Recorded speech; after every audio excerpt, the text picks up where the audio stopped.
Hey guys, hello and welcome to another episode of Star Wars Galactic Versus, the series where we do verses on a grand scale. I'm very happy to announce that today we're bringing a brand new science fiction universe into the mix, and it's actually one of my favorites. More on that in just a second. Before we really get into things, I just want to give an update to my Gawkbox.com leaderboard. For those of you who didn't watch last video, Gawkbox is basically a way that you guys can tip me real money without actually having to pay. You download a game like Angry Birds, play a few levels, and the website tips me depending on how far you get. If you want to do a free tip and support the channel, you can go to Gawkbox.com/Eckhart'sLadder. Right now, I think, as everyone suspected, Random Guy still is at the top of the leaderboard, but Hello Try and Caddy Gaming are in a close second and third. Anyway, let's get on to the actual matchup, and as I mentioned briefly earlier on, we are talking today about one of my favorite science fiction universes, that of course is Mass Effect. This idea has come from a few people, but we're looking at whether Reapers from the Mass Effect universe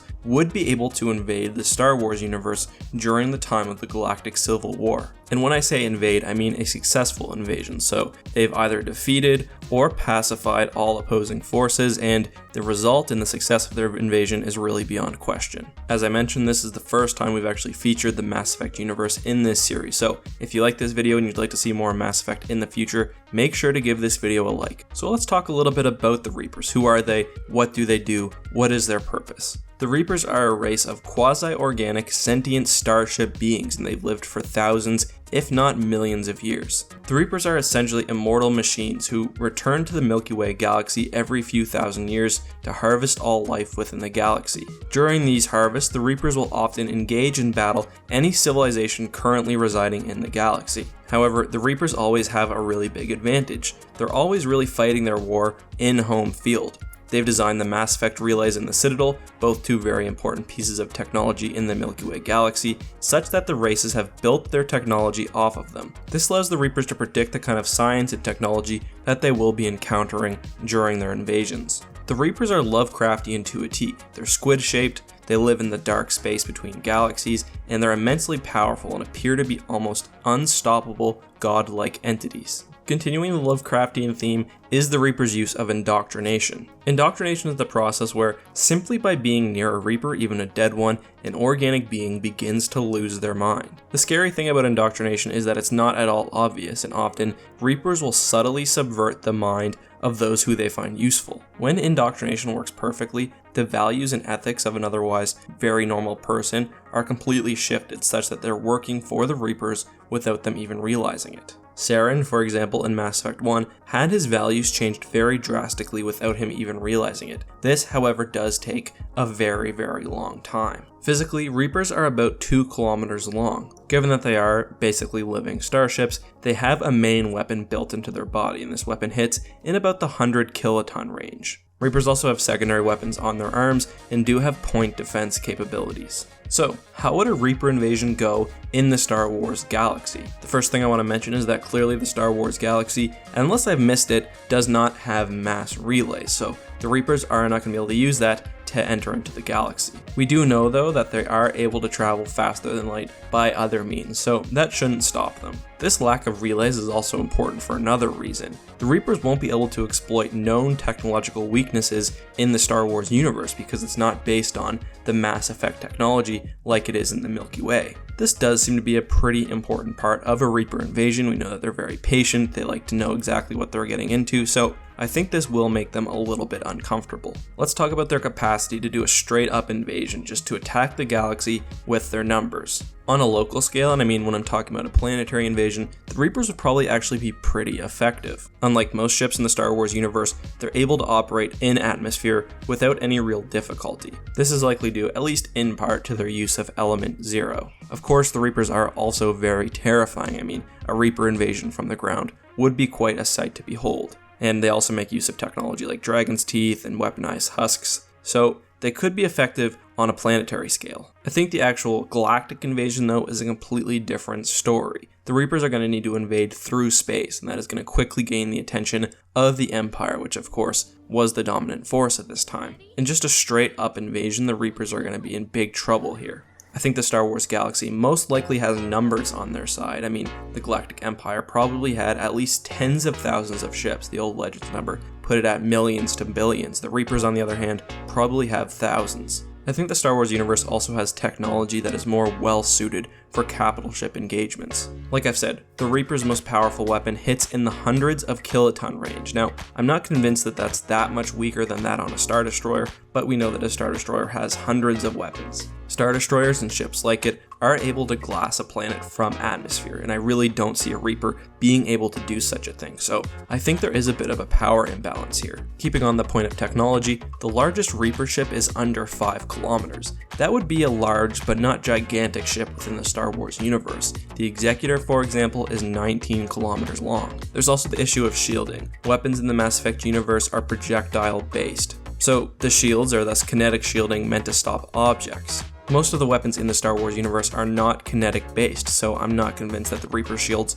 will be terribly effective against them. I think this technological disparity can likely be chalked up largely to a bit of scientific stagnation within the Mass Effect universe.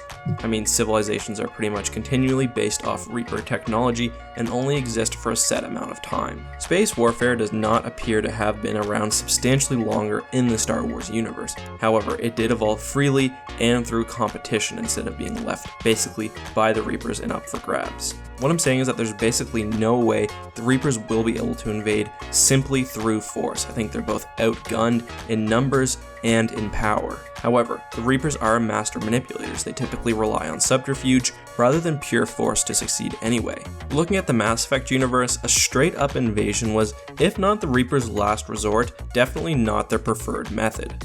In Mass Effect 1, for example, we saw that they tried to use sarin to weaken the galaxy substantially on a political level before actually invading. Similarly, if the Reapers are to be successful in the Star Wars universe, they will have to rely on indoctrination.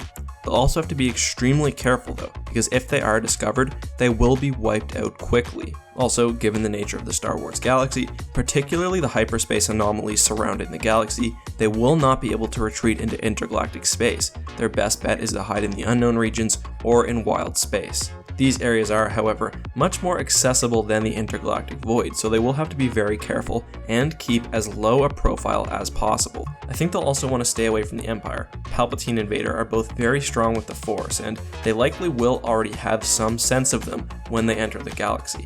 If they mess with Imperial forces too directly, I think the Emperor would probably be able to identify them as a threat and have them eliminated. I really think that the best bet of the Reapers here is to work with the Rebel Alliance. I mean, we know that the Rebel Alliance are already on track to winning the Galactic Civil War anyway, and while the Reapers might not know that, they can probably identify them as being a very useful party. The first step that the Reapers should take should be to try to indoctrinate someone, and the purpose for this is so that they can act as spaceships instead of being living creatures. The reason for that is even in the Star Wars universe, a race of living machine beings would be a little bit sketchy, and I don't think the Rebel Alliance would want to work with them. So their goal would be to indoctrinate someone who can get in close with the Rebel Alliance. They eventually convince the Rebel Alliance High Command to take a trip on one of the Reapers.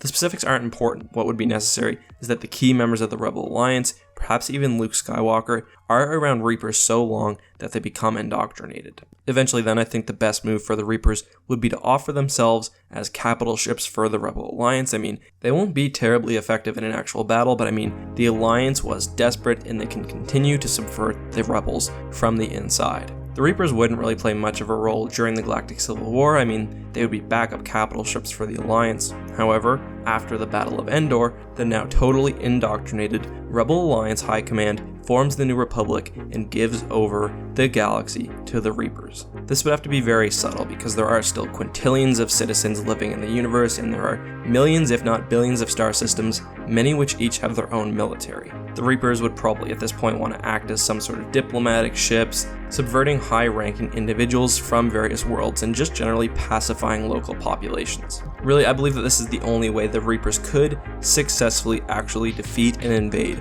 the Star Wars universe. Would this actually be possible though? I'm not sure. I mean, we've got Darth Vader and Palpatine. They would likely sense something in the Force and probably try to investigate it. On the Alliance side, we also have Luke Skywalker, and I mean, although he wasn't necessarily trained throughout most of the Galactic Civil War, he still probably would have been able to sense something just a little bit off with the Reapers. We know that he did have the ear of especially Princess Leia and other members of the Alliance High Command, so perhaps he could stop them from actually teaming up with the Reapers. Another problem is that after the Galactic Civil War, you still have the Imperial remnants sitting around, and they would probably attack the Reapers and wouldn't be pacified quite as easily. All in all, invading the Star Wars galaxy is going to be very, very difficult. The Reapers would have to sit, plan, and watch for a very long time. They would have to execute their plan to perfection and also probably get a little bit of luck.